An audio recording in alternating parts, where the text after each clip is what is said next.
Welcome everyone to another week of Medi-Vedi with Confetti or Spaghetti. This time I'm on the left. The left. Woo!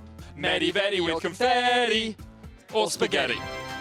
We are definitely in week 3, and we are going to be Not asking week questions. 2. Shut up, it's week 3. So, we're going to ask fans a few questions. If they get them right, they get confetti. If they get them wrong, they get spaghetti.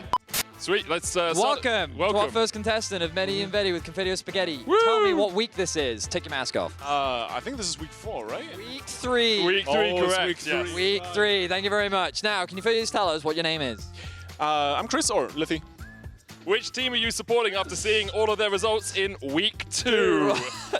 Honestly, I really just want the casters to have fun and the better team to win. Confetti! What was the KDA of the jungler in my last solo queue game? 0.74. No, it was 6. Oh, 6. Jungle, throw the jungle. Spaghettied. You've been spaghettied. Off you go. We need to switch. Spaghetti. No, go back to the left. Back to the left. You're shirking your Okay. duties. Hey, welcome back. Can I ask what your name is? My name is Dario, or Pumpkin. And who are you here to support? Like G2? What's on his thigh? It's upside down, so this I is the see way. Now I understand. Whereabouts you from? I'm from Germany. Now, do you understand the rules of the game? Yeah, obviously. How much wood could a woodchuck chuck if a woodchuck could chuck wood? 5. Get ready with the spaghetti. The answer's wrong. Nice try, Pumpy. Yeah, thank you. Oh, Double spaghetti. Nice try. Bye, Pumpy. bye-bye. Bye-bye. Hello. This is pretty rude. You don't even know her name yet, Thaddeus. I'm Lilia Welcome, Lilia. Where have you come from today? from Berlin. In what week is it? Week 3 of Week 3. There we go. Yeah, it's week 3. And can we ask, which team are you supporting today? I don't know, and just enjoy the hype in the studio. That's really awesome. Are there teams you hate? Be honest. No, honestly, Be honest. anyone. Okay, so do you understand the rules of the game? Yeah, I do. Name 5 top laners 5 top laners. in alphabetical order. Alphabetical order. Spaghetti, man. I thought I'd get an easy. Come on, That this is is an easy easy. question. Okay, who played top lane last game? It was upset. Correct. Okay, give us some spaghetti. I'm really sorry to do this, but yeah, you definitely deserve that. Go away. Hello. Can I ask what your name is? Lena. And can we ask who your favorite team is? Actually, I'm mostly watching ARLs, so Prime League. Ooh, okay. Who's your favorite team in the Prime League? I guess Eintracht Spandau. Do you understand the rules of Medi Vedi with Confetti or Spaghetti? Yes, I think so. How many champions do Medi and Vedi believe have scissors? 5. There you go. It's 2, obviously. It's 2. Gwen and Camille. That's it for Medi-Vedi with Confetti or Spaghetti. What a pleasure it was to be here for week 3. Week 3. Oh, I actually want to be in that quiz at one point. It's really fun, although it seems like you can never win, though. How much do you like spaghetti? Eating? A lot. Raw spaghetti. Maybe getting my eye poked out? Not so much. dainty are we talking about Yeah, here? exactly. Really cool, though. Thank you for that. Medi and Vedi totally recorded that this week. Now, coming up next, we have Rogue versus SK Gaming. 2 teams with completely different trajectories. Well, one is at the top and one is at the bottom of the standings. And Rogue, in fact, currently has the longest going win streak with 4 in a row. SK has now lost 5 games consecutively. Alex, I am thinking it is time to ring the alarm for SK. It is a little bit. We raised some concerns for them, particularly yesterday. I mean, we tried to do the Kale Divine Intervention thing, and it just didn't work out for them. Similarly to Spring, they have had a weak showing in the first half of Summer compared to that Spring. Their early game isn't working out. They've had some woes in the 2v2, and even though some things had some sparks of hope yesterday, particularly in the way that they approached the draft, it's not been nearly enough yet. And I know that you actually had a little bit of a discussion when we were preparing this segment about the choices that were made in the draft yesterday for SK Trouble. Outline it for me. Were you a fan or not? I was a fan, I think specifically because Gadget came into the team. He brought a new flair. As you can see right there, the Karthus Senna came out. Treatz finally onto the Senna as well. It was a shove in lane. You've got the Lissandra mid, you've got the Camille top. And then the Lee Sin just comes in. And we've even seen Zlatan try to play Lee Sin. This champion is just unfortunately not working. He doesn't have the best matchups. And unless you make it really, really snowball heavily in the early game, it just doesn't give you as much as it did in Spring. Yeah, and I think particularly with that third game with the Lee Sin, I can kind of understand the logic a little bit because they're against the Bel'Veth, which we haven't obviously seen that much of yet. And there are two ways which they try and deal with it in that third draft. One is double range bot lane. Bel'Veth's never going to get near you. You put up that wall of pain, you just end up kiting them out. And then the Lee Sin's there to fight them early where they're not really supposed to be interacting. They're supposed to be farming. So I can understand both logics. Feels like they pulled away in separate directions though, and it didn't achieve what they needed to as a team composition. At the very least, with Gadget coming in now, of course, Jezu is out because he's not feeling up to par. We saw kind of a completely different flair in that bot lane, right? With the Senna and the Karthus, and sometimes that's what you need to shake it up. Wasn't successful for SK, now they're up versus Rogue. Rogue who has been, I want to say, finding their stride as this summer season has kicked off. Not the regular, oh, we'll dominate every game from game one in the season, but slowly getting stronger, namely yesterday versus XL. I feel like Malrang is back in action. Javan got pushed out of the meta for a while, especially when the durability patch came through, because he's not as strong. Now he's bringing a new flair on the Javan with the Conqueror, taking this 1v1s, taking the side lane aggression, trying to get his bot lane ahead. And we do know that if Comp and Trymbi do snowball, especially with Comp on something like either the Kalista or the Lucian, Malrang was also feeling it very much yesterday, diving in on his own to get the kill far into the towers. And I know that now Rogue are on a significant win streak, longest in the league, and we have maybe not talked about them that much. I still think that the way that they're playing, it gives me some concerns. They're not winning that confidently with the Javan that you were talking about too. I know that on the desk, Cadril and I were kind of going like, well, it's not really that great. And I tried to huff a load of copium and say, well, maybe because everyone else is helping Javan do their job, it can work out. But it feels like they're still trying to feel out what their most impactful picks are. It's not quite there yet. It's quite interesting because it does remind me of when we were singing their praises so much in spring, because there were often things where it's like, oh, Malrang is going for a pick that maybe is suboptimal in other people's eyes, but it works perfectly for Rogue. Maybe he's going for pathing that wouldn't work for other people, but it works perfectly for Rogue. And to me, that feels like a good thing because, yeah, screw what everyone else says. This is how we can win, so we'll do it. In particular, he brought the First Strike Java. No one was trying it. First Strike Lee Sin. No one was trying it. Predator Volleyball, which is what he was playing over when he was in Damwon Kia as well. He spotted it in the LCK. And now coming into you, this is the new flair that we asked from him. Of course, now First Strike is not as prominent as it was back in spring because of durability paths. Thank you so much. But again, the fact that he brought his Javan back, I'm thinking, what else can you bring back from spring? Potentially even something like a Xin Zhao. Yeah, and something that works. Now, this shouldn't be a hiccup for them, right? Nymira, what, if any, chances does SK have, and where should they look? Chances for SK, I think that they need to be picking themselves much more tools to fight early. I think that's actually what worked for them when they, again, made that recovery in spring. I think that they found ways to actually play through mid-jungle, actually have some bot lanes that were more self-sufficient too. I don't know how they're going to do that with Gadget. Obviously, working in a new player is difficult to work into that whole cohesion, but maybe some of his more unorthodox mage picks can allow them that level of comfort, which can allow them to have that platform to play early game against Rogue. Make something happen easy. So the Lee Sin may be something else, but kind of the spirit of that, but with something that you can Lee Sin, but a good champion as right well. now. Yeah, okay. Just no Lee Sin? Because No? I feel like when Gilius looks his strongest, when he's able to jump into the pit and steal your objective strong I in the saw a face. sick kick yesterday, though, but It was that a sick doesn't kick, pay but the there bills. was zero follow-up because Yeah. the team was just not functioning like Sorry, this, right? we gotta go. I just threw this in there, but yeah, we want to see more than that. Can SK upset Rogue to secure their second win of the season? We're gonna find out with Spaghetti and Medi and Fetty and Confetti. And maybe some regretti, depending on how the cast goes. We'll find I'll be out. honest, yeah. Obviously, that was recorded in week 3. Right. Yesterday. That's why we're just very quick at changing clothes. No, we filmed it yesterday. That's why we have different outfits on today. Oh, that you makes wore sense. the same outfit yesterday. We can prove it. You can just check the broadcast with the outfit that we wore Definitely yesterday. didn't record it in week 2. Didn't. Stop. Why are you bringing this up? Why? I like to give him a peek behind the curtain. You know. You know, if you guys come Such to a the studio, mystical there's a world. chance that you could be a participant in Medi Vedi with Willing Confetti or Spaghetti. unwilling at times, I'll be honest. Not everyone Let's do gets a it, League of choice. Legends. Right, we're going to be playing some music, and then we're going to be getting into the draft. So that means the lights dim, the lights flash, and the smooth, sultry sounds begin.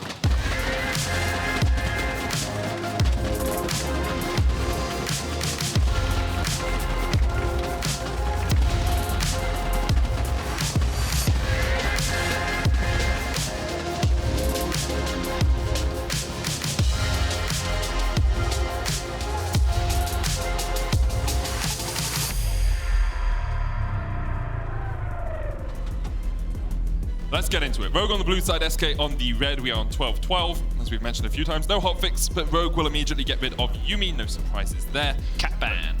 Cat ban makes sense. Bird ban. Yep. Will we see a monkey ban? A full zoological Will we see a menagerie bear ban? here for us. Rat ban? Rat ban? Nah, I don't think anyone will ban the rat.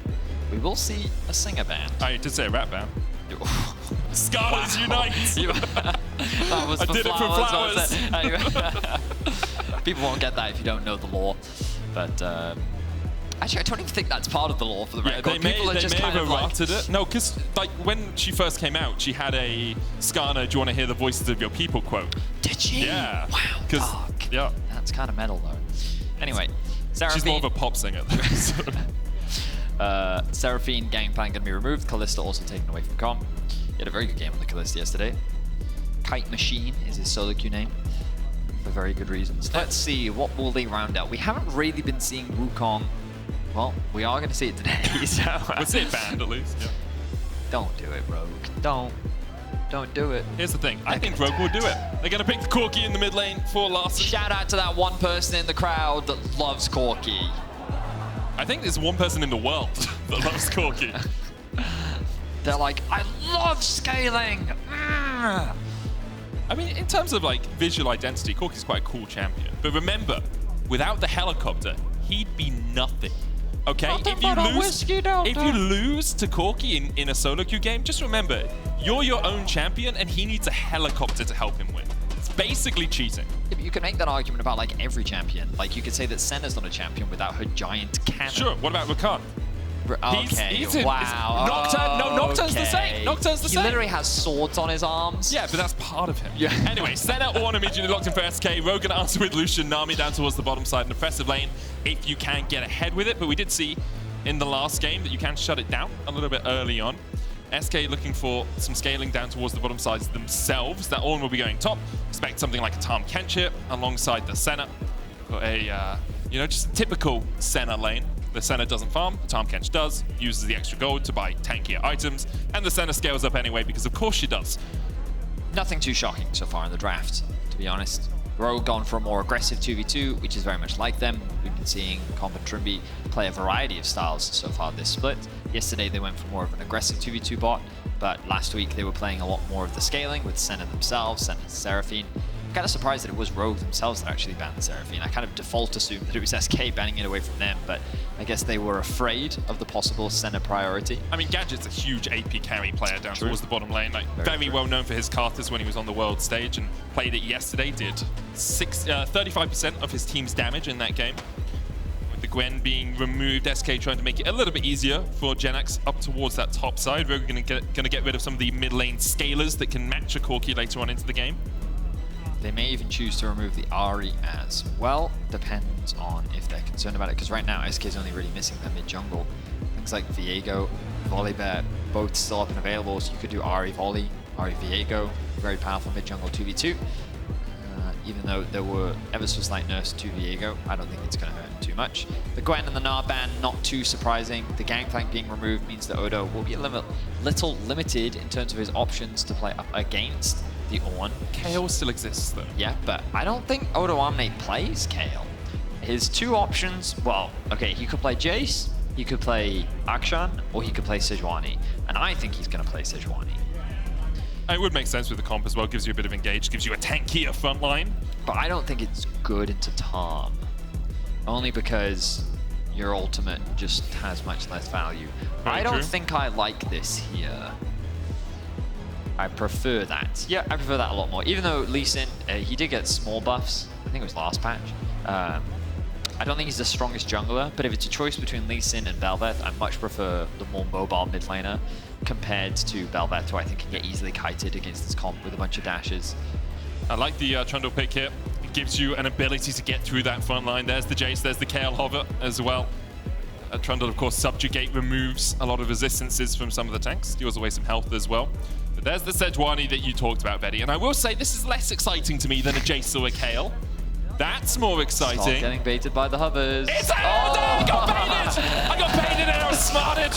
Okay, Woo! Zac top. Zac jungle, Trundle top. Oh. That's what I'm thinking. Okay. That's what I'm feeling right here.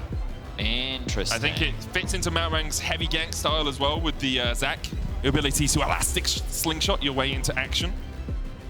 Okay, I need to do some real quick research on Zac. I can't remember when his last buffs were, so I'm gonna have a quick look at his patch history. You do that. I'll talk about the fact that Sertuss was just locked in for SK. Sertuss yet to play that this summer, but I can see how it would be an okay answer here. You get the Subjugate away from the Trundle if you want. You have the Let's Bounce. You have the missiles as well. You can steal away from the Corki. Can do a lot of work. At the moment, that Zac is sitting in the jungle role, so I think Malrang will sit pretty in his sort of heavy ganking style. Zac very good at doing that, and having Trundle into the Ornn in the top lane, once again, just does what it does in the jungle, but without it being in the jungle. So, I have questions. I'm not a massive fan of the Silas. Oh, hang on, they have put the Zac top, right? Yeah, looks like it. Zac top, okay. Okay, so I think that makes slightly more sense. Mainly because I think Zac into lead jungle is terror. From what I remember my discussions with Kadril, basically Lee Sin will fight anyone that can't fight him back, and Zac is definitely someone who cannot fight him back. I think that this makes more sense in the terms of the isolated matchup. I'm just surprised, like, Zac top is very old school. I remember Soaz playing it back in like season 5. Maybe, I think Bwipo maybe even played it. I'm currently having a look at all the Zac top games in major regions. We'll see what we can find out about it after this. It's SK versus Rogue.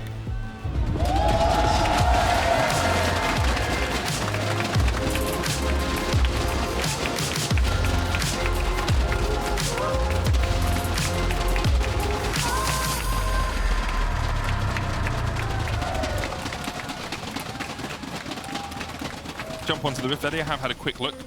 5 games in 3 playoff games in LEC Spring 2020. Bwipo and Wonder played.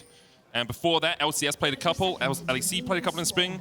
Before that, it was all the way back in 2016 that we last saw Zac top. So Bwipo and Wonder kind of leading the charge a little bit. Odoamne also had a game on it here in Europe. Odo, he's vibing right now.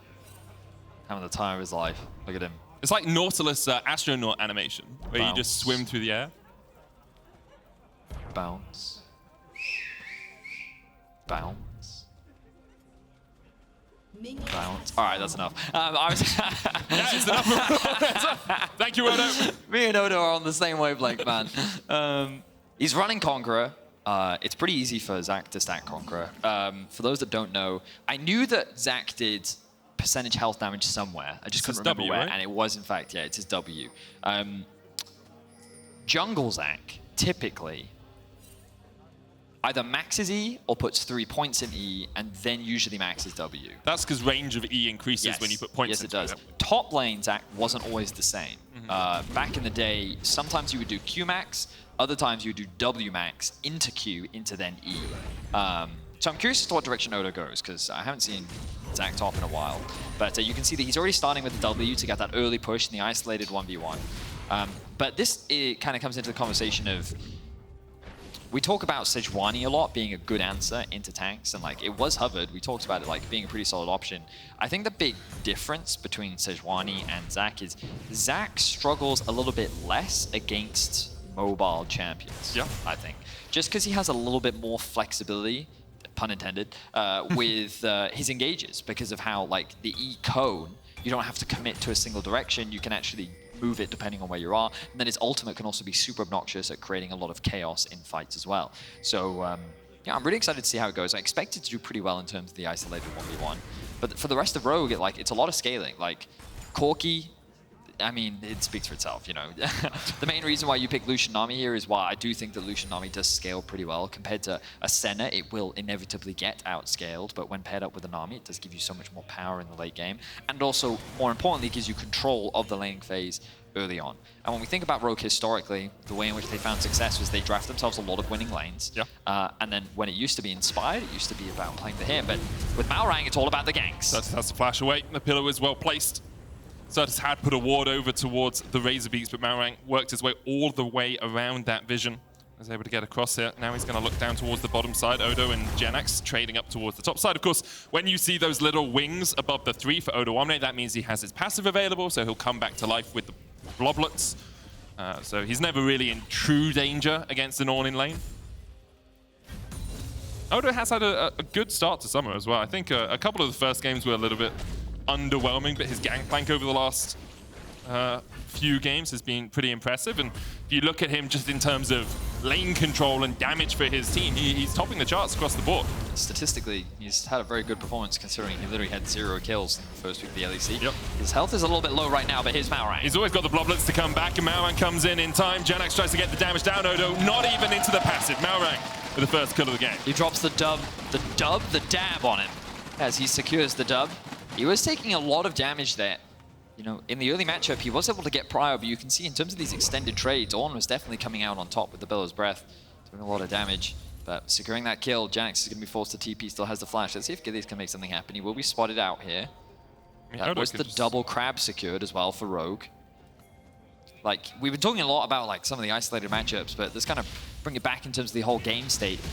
We look at Gilius' pathing. One of the problems that they had was that while they did have mid prio, they didn't have top prio, and they didn't have bot prio, which meant that Malrang actually pathed bot, ganked mid to guarantee them mid prio. That means that he was able to secure the bot crab, and then after ganking mid, he immediately rotated straight to top, knowing that not only did he need to cover for Odoamne, but he could actually leverage the pressure that he had as Gadget takes a lot of damage. Away by Comp. Gadget does have the thick skin, will heal himself up a little bit, but that's exhaust and heal burned by the SK bot lane. Now the wave is in a very awkward spot for the SK duo. They're going to be forced to retreat. Trymbi just going to keep being a nuisance, keep them in lane for as long as possible. The thing about this as well is, okay, the wave's a little bit awkward. I thought the Rogue might try and push this out to get a sooner base. It seems that they're just forcing SK to stick around in the bot lane 2v2 for the time being. But yeah, the thing that I wanted to talk about earlier was how Rogue leveraged their prio very well, and Malrang in particular was just in the right place at all of the right times. And again, it's kind of very reminiscent, and the key difference between the Malrang era and the Inspired era was Rogue used their pressure to play for Inspired, whereas Malrang uses the lane pressure to set up ganks, and he looks for opportunities, and he will cover his laners to allow them to dominate their respective lanes. And he ganked mid because Sertuss was able to get that bounce back push. But overall, this is another situation where Rogue have 3 pushing lanes all across the board, and Malrang is leveraging that to allow Rogue to get an early lead. And now they find themselves with 1.2k gold lead. And over the last 4 games, this has kind of been the story of Rogue. They've been able to get these early leads, use their pressure in the lanes, win out on team fights early as well. You can see that KD stat right at the end. That's how many kills they get per death. 2 is a very good score to have on that. And they use these early pushing lanes to get first tower, get the gold lead, and then really snowball the game away from their opponents. Obviously, those opponents haven't been as tricky as week 1. They played G2 Fnatic in their first 2 games, but even though some of those opponents have been a little bit less difficult, they did still manage to pick up that win against Excel yesterday. I will say, though, that there's still some skepticism around Rogue, especially when you think back to yesterday and how they had a really good start to the game, but then they blundered it, and they kind of got out team fought by Excel. I have to hold my breath here as both teams posturing around this mid lane. You can see Treatz making his way up into the river as Gilius also hovers around mid. Too serious going to come off the back of this. I think some of their performances have been in doubt. That win against Mad Lions, they were at a 4-2 scoreline, but they really did steal that with a hair's breadth. You know, it was Comp's ultimates that was able to nab that one away. So it's they've definitely not had the cleanest split, even though their scoreline puts them alongside the top teams in Europe right now. And I think that they're still a very is contentious the right word? You know, it's debatable as to how good they actually are right now in the league. I think we'll see over the next few weeks whether they can continue to level up, because the start was disappointing from them. They have still got those dubs in the dub column. That's exactly where you want them. SK have been struggling to find those, sitting at 1 and 5. They were tied with BDS coming into today, and especially considering Jezu is unable to play with a team right now, it's a little bit of a tricky affair for SK to find some wins against the sort of caliber of opposition that Rogue continue to be. I will say, yeah, it's an interesting scaling matchup that we have here, because you've got Ornn, Senna, Silas on one side, and you've got Corki, Zac, Trundle on the other, with Lucian Nami as well. It's a tricky one. The team fights are going to be interesting for sure. Curious as to whose ultimate Sertuss is going to steal. He could steal away Trundle's ultimate, use it on Odo, and then the front line suddenly becomes a lot weaker, you know? What you can do as well is, if Trundle ultimates Ornn, you then ultimate Trundle, and you steal away a lot of stats. That's true, yeah. It's pretty disgusting. Statception. Yeah. Also, could have been a reason perhaps they didn't want the Sejuani up towards the top side. So if you have a subjugate on a Sejuani, especially if she's running Aftershock. Well, remember that the Silas hadn't been locked in at that point. Oh, that's true. That is true. Yeah, my main concern around the whole Silas pick is just, it comes back to this topic of range. There's a lot of ranged champions in the meta right now, and the difficulty is actually getting on top of them. Now, Silas is one of the better champions for getting on top, but there's just, Corki and Lucian in particular are very good at kiting. Yeah. And you saw the Zac. Yeah. And you saw a Trundle. So not only is there a pillar you have to contend with, and a giant blob monster just jumping on your face, but you've also got a Lucian. Who can dash, and a Valkyrie from And the often, he can dash often in the late Yep. game, and then there's the Valkyrie, and it's just, yeah. I'm a little concerned about the Silas pick. Maybe I'll be proven wrong. Treatz, you're gonna go back to those souls, my man? That feels like a little bit of a waste of 2 souls there from Treatz. Could have been Suboptimal. a little bit more stacked up. And that's something we see from really good centers and teams that play around their center a lot is Treatz here could be at the blue buff. You know, he could be getting a soul off that. He could be getting a soul off the Gromp and really starting to build up those Absolution stacks. Right now, the observers will show us he's only at 28 stacks, which is, you know, it's still a moderate amount. You still have your first breakpoint on the center. But if you can get to, you know, 100 by 20 minutes, it's such a different sort of game state. He could be on 30 right now. He could be on 30. Yep. It's, who was it? Oh, I wish I remember the player that talked about it, but they said that it's important that you still keep your carry on the carry champion in this situation. Yep. Because the AD carry is used to playing in a carry spot, right? Whereas Senna still has to function in the role of a support in terms of they still have to ward, they still have to vision clear, like they still have a lot of responsibilities. Not all AD carries are as comfortable on it. So I understand why they do this. This comp gets locked up here. Missile Voyage going forward, Gadget looking for the trade, Tidal Wave coming out, Culling used as well, Gadget flashes away. He's okay for the moment, but Comp and Trymbi still putting the damage down towards this bottom lane, and because Malrang saw Sertuss backing, they're going to put this Rift Tower down. Trundle very good at taking towers. Frozen Domain down, alongside the Chomp, does a lot of damage. You can see they're looking for one more plate. Larssen has the package as well, and they will be able to get 4 plates out of that mid lane push. The gold balloons across towards Rogue once again. 2,500 ahead now, or 1,500 actually. Gilius going to trade on Malrang. There's the package forwards. Gilius flashes away. Well, Rogue get what they want. More summoner spells out from the side of SK. Gadget, that's risky. Did you have vision on you? That sweeper didn't spot out that small ward inside the brush. Seems that no further action will transpire. The fact that that mid lane tower is only on 1 plate as well means that Larssen is going to slowly chip away at it and engage once again in the bot lane. And Comp has nothing here. Exhaust goes down, but Comp can just dash away. Gadget's going to try and close the gap.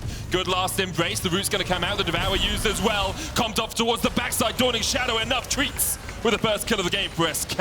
And it's important to remember that Comp and Trymbi did invest a lot in an earlier 2v2, which meant that Gadget held on to his exhaust and Treatz still had his flash up. So it was easy to lock down this bot lane and secure themselves a kill. SK find themselves on the board. That is going forward here. Gilius does land Sonic Wave, kicks away Malrang.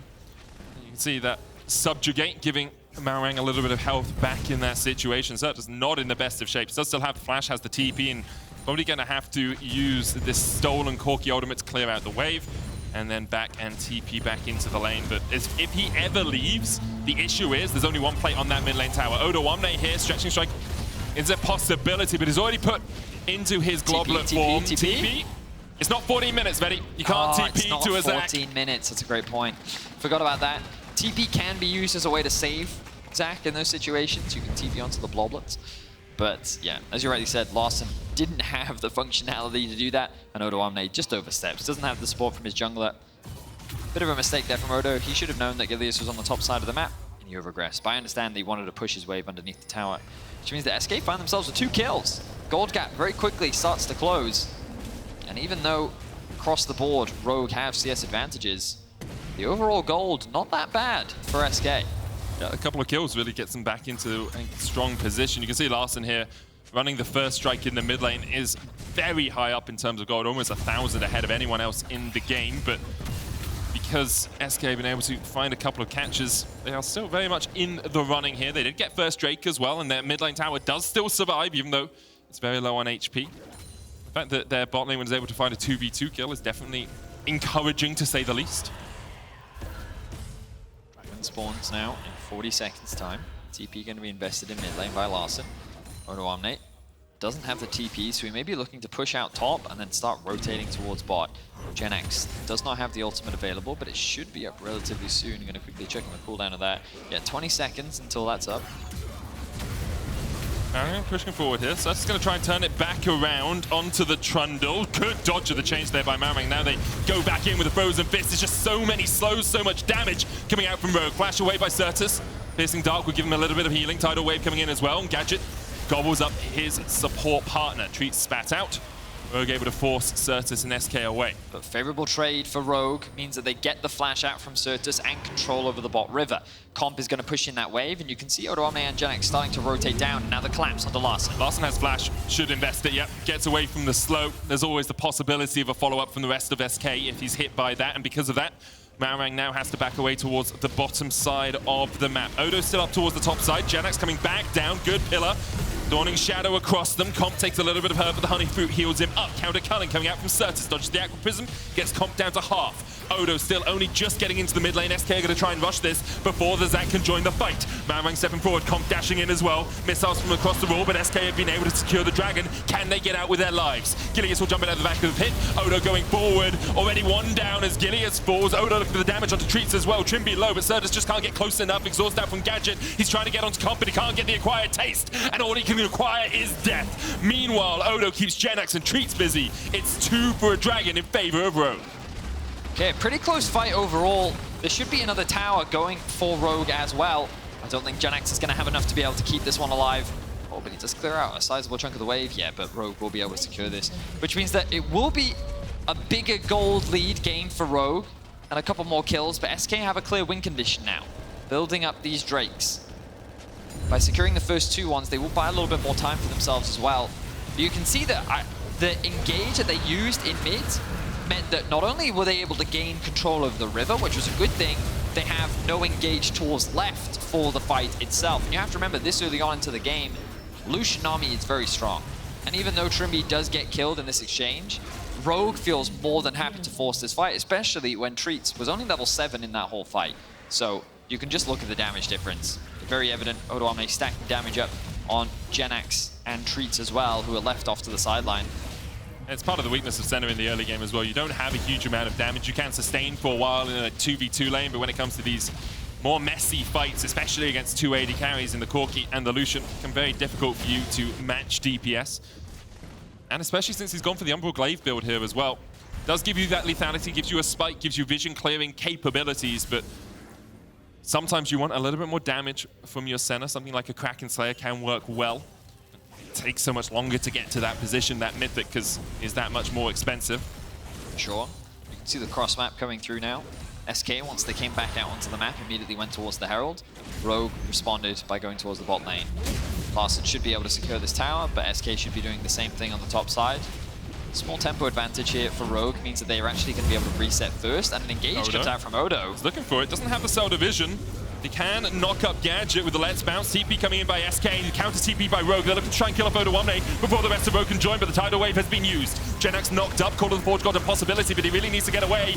Long range Elastic Slingshot from Odoamne puts him in the midst of 4 members of SK. Gadget gobbles up GenX to get him back to the safety of his tower, and SK will be able to walk away. Wow, Odoamne playing with fire there. He doesn't have his passive up, just comes up now, which means that his life was in danger. But the thing here, Rogue leveraged their TP of their tempo advantage, because remember that Larssen pushed in bot and was able to reset first, and the bot lane from Rogue was already making their way up towards the top side of the map. Now Rogue make the rotation down to mid. SK is trying to punish Rogue for this play, but another TP comes through. Odoamne looking for something. Sertuss and Gilius a little bit overextended. No flash on the mid laner. Gilius flashes, still hit with the Elastic Slingshot. Odoamne gets a kill. And Rogue keep their mid tower alive. Did the top tower end up dropping? I can't quite tell because of the Tom Kench icon. It's a beefy catfish. Difficult to Does look around like him. For now, it's not the case. Yeah, especially with the way Larssen's like gesturing up there. Call of the Forge God coming out, and that's a lot of damage already onto Trymbi. Treatz takes the kill. Dawning Shadow used as well. Malrang trying to retreat, but he's down. And Rogue overplayed their hand a little bit there. A little bit greedy to go for the red buff. But a good response from SK. GenX's ultimate was primed and ready to go. And Sertuss had the damage to secure those kills. There should be another tower going in favor of Rogue. May even be a kill if Larssen can land that big one. Deciding not to overcommit. He doesn't really have full information. Oh, never mind. 5 seconds on Sertuss' TP. Just say, we've seen a lot of them recently. You could try and get behind him. In the mid lane, Elastic Slingshot once again used by Odoamne, trying to get onto Treatz. The last embrace will root him up. Everfrost used as well. Odoamne puts some damage down. Comp going in with the culling, but it's tanked up by a couple of minions. And now Gilius is here in time. Counter let's bounce by Sertuss. He'll be able to get away. Meanwhile, the top lane tower does fall as Larssen takes it out. Larssen garnering information as to where SK were in the mid lane allows him to secure this top tower. He's sitting at 200, 224 CS at 19 minutes. He is being accelerated rapidly in this game. He's only continuing to get stronger. I will be honest, I pressed the wrong button here. That's fine. But I'm going to leave it up for a second so people can have a look at it. This is the one I meant to press. So I wanted to see where Larssen is in terms of total gold. Substantial. 2,000 gold ahead of the next player, and that's Sertuss. You can see Treatz right down near the bottom. That's one of the weaknesses of playing this fasting center.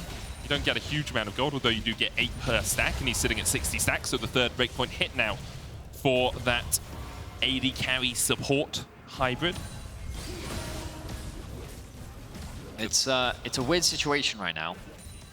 Obviously, the map state is in control of SK, but I've liked some of the decisions they made in terms of their tempo. Where you going, Gilius? Where you going? That was bad, man. Yeah. That was really, really bad. He doesn't have a mid-wave. He does have the push in top, but he just did it blind. No, not okay. The wise words of Perks. He was kind of griefing there. Yeah, just a little bit. Gilius a bit over eager, and because of that, Rogue are now able to take their first dragon of the game. Looks like they're starting up the Baron They as are well. starting up the Baron, Medic. Okay. I mean, their Smite's gone, so why not? Because there's the rest of the team there. They can do a lot of damage in these sorts of situations. Remember, Malrang not with the team right now. Comp rooted up. The Elastic Slingshot onto the backline. Devour immediately used as they try and get Sertuss out of the fight. As well, Treatz retreating. Rogue just pushing forward. Malrang going in as well. Subjugate has been used, but the re-engage could come out. Another Elastic Slingshot hits onto 2. Sertuss dodging away. Stretching strike just short. Malrang is just healing up enough, but now Gilius has joined the fray. Look at how low Rogue are. Treatz flashes forward. There's one. Odoamne will stretch his way away, but now SK can start up the Baron, and it felt just a bit greedy from Rogue to go for that. SK now happily, knowing that Rogue alone can turn it back around. Larssen does have TP, but he hasn't even returned to base. He's still at about 2/3 health and full mana. Big one, procced on the next one. Sertuss looking for a flank, he's on a ward. Gadget low. SK can tank this for days. They do have Smite for Gilius as well. Trymbi just dodges away from the Everfrost, only slowed by that one. Gadget looking for a tongue lash, can't quite find it. Sertuss steals away the missiles once again, but the Baron should be secured by SK. No steal available for Rogue, and SK are well back into this game. Wow, so SK end up getting the Baron, and I think the biggest criticism I have of Rogue's Baron play is they sent Malrang to go and do the Drake, which meant that the threat of the Smite just never was there. SK could take their time. And we're going to jump into it. But look at the minimap right now. You can see Trundle is completely separated from the fight. And while I think this engage was really good from Odoamne, look at how difficult it is for the rest of the team to follow up. A great exhaust from Gadget. He's soaking up loads of damage while the backline is still safe. Sertuss is actually poking with the Corki ultimate. And then when the re-engage comes through from Odoamne, it's Gadget and Genex continuing to tank it up. So the war of attrition is just being won by SK in a 4 versus 5. And I think that it's mainly just because there was no real backline access, and Treatz and Sertuss were left untouched. Comp was never really able to get into the battle as well, you can see. I mean, yeah, you look at the damage, and I guess stealing away Corki rockets does a lot more than I expected. That's where Sertuss has been sitting with that hijack ultimate for the entire game. Now SK pushing down towards this bottom lane. Baron buff minions on their way. Sertuss will cull the wave, and Rogue have to find a way to respond. Comp is answering in mid lane, so this tier 1 will be forfeit. And SK will continue to close up that gold gap. They are still about 1,000 in the hole, but that shrinks to 700 as the tower does fall. Odo's still looking for these long-range positions. Elastic Slingshot does a lot in fights like this. He still has the cell division, can go through telephase and divide and come back. So I talked earlier about, like, I'm very curious about the scaling, and I think I've settled on, I think SK scale better, just because of this center. And I think that Rogue don't have the tools to get through this front line. But let's see, Genex getting collapsed on. Does still have the flash, pulled back with the stretching strike. Gilius coming in as well. He just doesn't, I mean, like, he does damage, but like... Fellows, Brett's going to try and stop this Dawning Shadow coming out as well, but they get enough damage down. Jezu was separated from his team for a long time there. Burnt the flash as well in a bit of an awkward situation. Feel he could have gone into the Razorbeak camp instead. Gilius now dodges the stretching strike. Would have been pulled back there by Odoamne, and now SK all hell the retreat as they leave the bottom lane, come up towards mid to try and clear out this push that Rogue have developed. Okay, so... yeah, I think the Rogue did the right thing in collapsing on the isolated player in mid lane, but you can see how long it took them to kill just Gen X. And now you imagine that in a team fight where you've also got Senna, and then there's also all the other chaos that's happening in the midst of the fight. It's just, I think these fights are only going to get harder for Rogue, and I just feel like that right now Comp doesn't do the damage. I question if maybe LDR was just a better second item, but... he's looking for Sertuss here onto Treatz. Treatz dodging away with the Curse of Black Isles. Good cleanse as well by Comp. He can't hit him because of the strike. He's invisible. He can't hit what you can't see. Comp struggles, surprise Teemo face. It's like, oh, can't get onto that. Gilius now with Anathema's second on the Larssen here, and Treatz scaling up. It's going to be 80 stacks after he's cleared out this wave. 79, there's the 80. If he had that Drake earlier, he'd be at 80 stacks right now. He'd be at 82. He'd be at 80. Now he's at 82, yeah. He did get another one. Yep. Okay, wow. I'm feeling really confident for SK right now. I think that they're actually in a really good spot. They have control of the bot wave. Comp gonna chuck out the culling. Yeah, Gadget and Gen X really don't care. They do Package not. available for Larssen though. Perhaps they'll look to do something. Not really much burnt there by SK, but still no flash on Gadget or on Treatz. So Larssen can't get onto this backline. It's the third dragon of the game for SK, second for Rogue. An Infernal Soul would be huge as well. Call of the Forge coming out. They look for Larssen. They get him to pop the package, and that is huge. Tidal Wave popped back. Bellows Breath being used. Odoamne trying to get onto the backline, but Treatz is still alive. It's a good Let's Bounce, but Odoamne can't find much more out of it, and now SK can reset, use the Piercing Dart to heal themselves up. A good missile coming out on Treatz as he takes a chunk, but now they can still sustain back up. The fleet on Treatz heals him up a little bit as he auto-attacks the dragon. Needs to land these rockets. It is so important to the success of Rogue's team fighting. They know where Larssen is. Gilius could look for the Q smite combination. Elastic slingshot used by Odoamne, trying to get onto Gilius, but Comp is shut down on the backline, and Gilius still secures the dragon. Odoamne goes into mitosis across the wall as Trymbi is now the next target. Sertuss going in onto Malrang, and he's going to fall as well. And SK have found the scaling they were looking for. Elastic slingshot away by Odoamne. He will survive to fight another day, but the rest of his team cannot say the same. Rogue is just falling apart right now. They cannot find a good fight. The engages from Odoamne are about as good as they can be. He cannot set the fight up any better, but the damage from Rogue just is not coming through. SK is weathering the storm. They are winning the war of attrition, and they secure themselves their third Drake, a tier 2 tower, and a gold lead. Gold lead for the first time in a long time, it feels, for SK. They're putting so much damage down as well. Sertuss being able to find Comp in that last fight. Great stuff by him to catch out that backline. Odoamne struggling really to have enough of an impact for Rogue to be able to survive the barrage that is SK. And as you say, his engages are consistently good here. Yes. I mean, we don't see his engage. It's But the great problem from is Gadget, he actually. engages in when Comp gets rooted, and immediately SK is like, let's dive on this. It's so easy for them to execute. Like, the team from Rogue, they seem kind of divided in what the call is. And again, I think you have to give credit to Odo because he's doing everything that he can possibly do in this situation, and the damage just isn't being followed up. I think you have to give huge credit to Gadget as well, subbing in for the team this week. His follow-up on that last embrace, immediate Abyssal Voyage, then the chase with the Abyssal Voyage, Tongue Lash. His devours in earlier fights were absolutely on point as well. The guy has come to play here on the LEC stage, and although we have seen him on bigger stages in the past, you know, the guy's, he's been to Worlds, he's been to MSI, I believe, as well. It is not easy to sub in for a week and have to find synergy with a new team, and he's doing exactly that right now. Treatz has the Eclipse complete alongside that Umbral Glaive, and SK are hunting for blood. Malrang and Trymbi their targets right now, or maybe just a bit of vision control. Janex destroys the pillar, which is something you don't often know about Ornn E. So if he charges into something, you can destroy the terrain. Works on Jarvan Wall as well as the Elastic Slingshot once again being channeled here. Odo, he sniffs something good in the mid lane. He gets a double knock up there as well, and immediately one is down. Gilius falls, Gadget trying to survive with a thick skin, but he's going to go down as well. A great engage from Odoamne. He sensed it. This time round, the damage was enough. Rogue could finally penetrate the armor that was SK's front line, but crucially, they've taken the smite away from SK. Now, Rogue will start the Baron with no smite to contest it. And a lot of damage coming out from Larssen. Treatz across the wall down to half. Sertuss looking for something. Missiles perhaps can build up a big one and steal this away, but the smite you have to feel will be too much for him. Sertuss across the wall, goes for it, can't find it. Malrang with the second Baron of the game. So much credit needs to be given to Odoamne for his engages this game. We were curious as to what he would do on the Zac.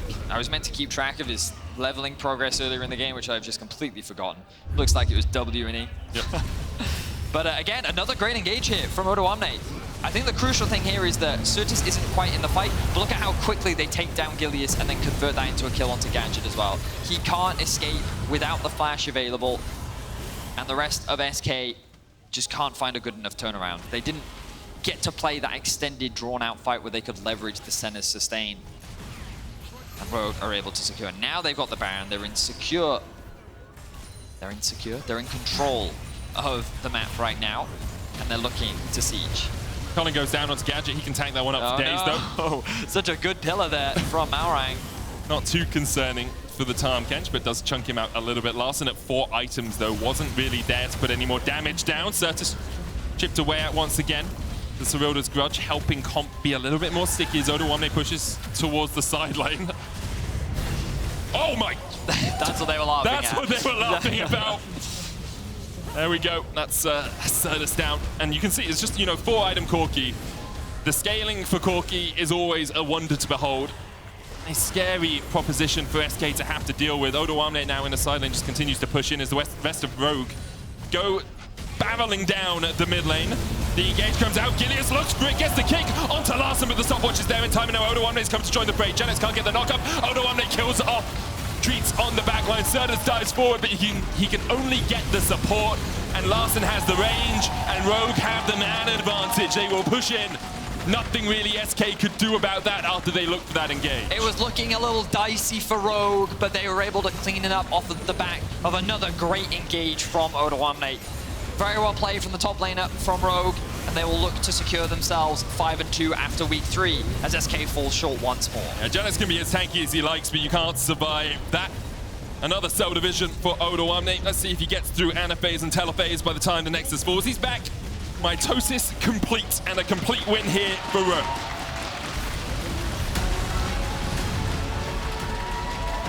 And this is partly why there are still some concerns around Rogue. Their performances are a little shaky. We see them drop the ball at times.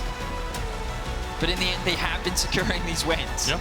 You can't deny that. They find themselves 5-2. I mean, they'll be tied first at the end of week 3, no matter the rest of the results. Yes, they will be.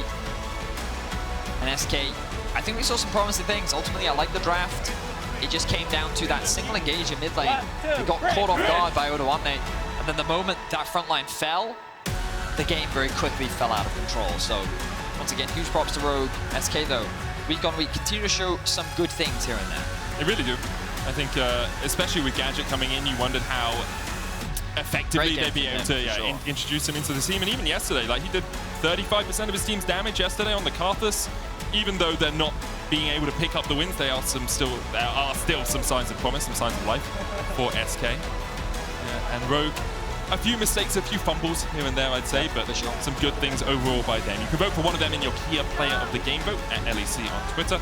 Odoamne, Larssen, and Comp are the options. It's Odoamne. The answer is Odoamne. I agree, it's Odoamne. I do think like Larssen did exactly what he needed to do, which was he got an early game lead, he scaled, and then he hit some rockets in the late game. I was a little critical of some of those rockets in fights, like around the Baron and around the Dragon. They weren't quite connecting, which I think was really, really important. But for me, yeah, it was just Odoamne won the game, in my opinion. Yep. Every single team fight, his engages were always on point. Don't say it too loudly, because he is listening to us. He is listening, true. But really great Zac. Great to see something a little bit unique as well here in the LEC. We saw Talia already. We're seeing a Zac top 2. Very cool stuff to see. So yeah, that's going to be our first 2 games of the day down. How quick was that game? It felt like a long one, but I don't actually think it was that fast. So I don't often look at the time of the game. Okay, I'll be honest. I'm kind of just like casting it until it ends. 31 minutes. We'll say 31 minutes. Yeah. I'm going to think it's about 31 minutes. First game was like 27. Yeah, sure. Yeah, somewhere around that. So yeah, quick day overall. Our average game time here in the LEC is about 31 minutes. So Rogue bang on average. We're just jinxing it for Dracos and Cage Roll. Yeah, but I get to go home. Yeah. So I'm good after this game. Yeah, so yeah, we're rapidly drawing closer and closer to the end of week 3. Some banging games of League of Legends already. But without further ado, why don't you do the toss, man? Yeah, it's definitely week 3, definitely not week 2. Over to you, Law, who's standing by with Odoamne. Zach angle. Thank you, guys. Thank you, Odo, for joining me. We were just having a private chat. I want to talk about Zach. Please tell me what you were just telling me now. I mean, I never played this champ in scrims, really. It was actually first time. Most of the time, I just play it in solo queue and on stream whenever I'm bored. Okay. And I just felt like this game, it was kind of a free Zach angle because they didn't really have a lot of damage for me. I mean, needed a bit of engage, and with durability changes and stuff like that, this matchup used to be really, really hard on like the old patch or like a season ago or whatever. But on this patch, it actually was survivable or kind of easy to just play against Horn. And I don't know, I felt like I had the options to just pick something like, I don't know, just add another kill in the mix to like all the scaling that we have, or just flip the Zac and have some fun. And I kind of took my team hostage and told them that I want to play Zac. It was effective, I think. I mean, yeah, good on you. Good on you, honestly. But how do you build the champion, given the fact that you only played in solo queue, as you say, never in scrims? What was the approach here for the champion, build-wise?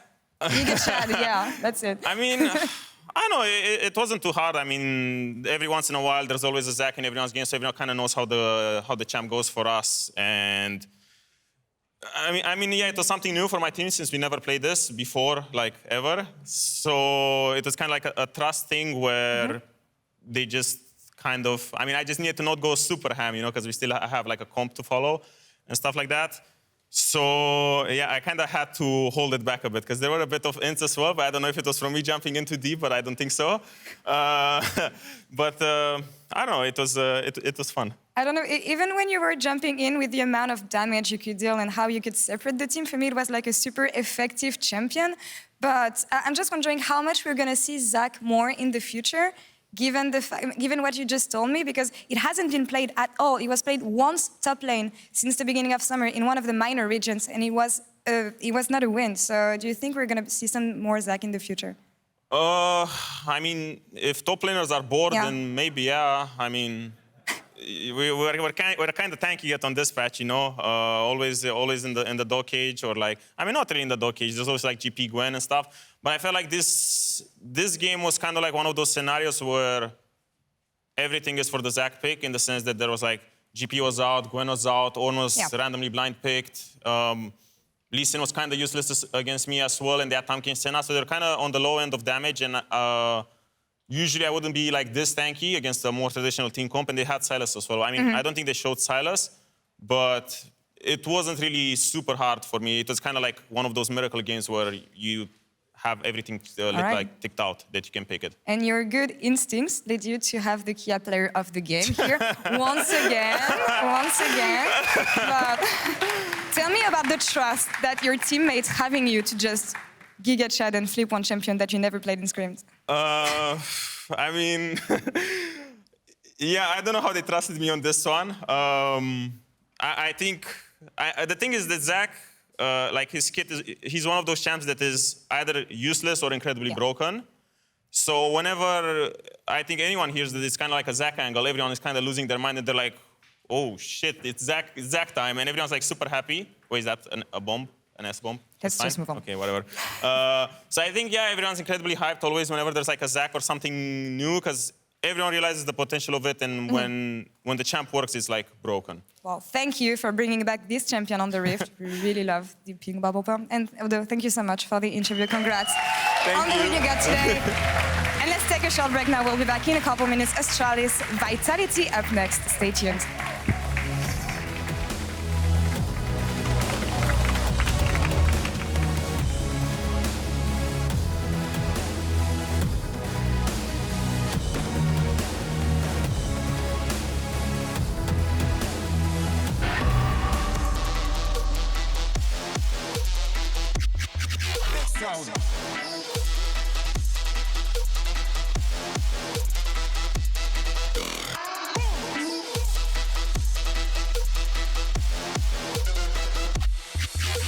A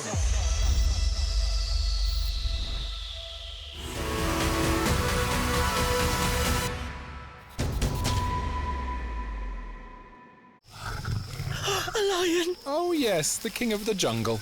Time for a quick Red Bull? Red Bull? But you still won't be quicker than the lion! I don't have to be quicker than the lion, just quicker than you. Red Bull gives you wings.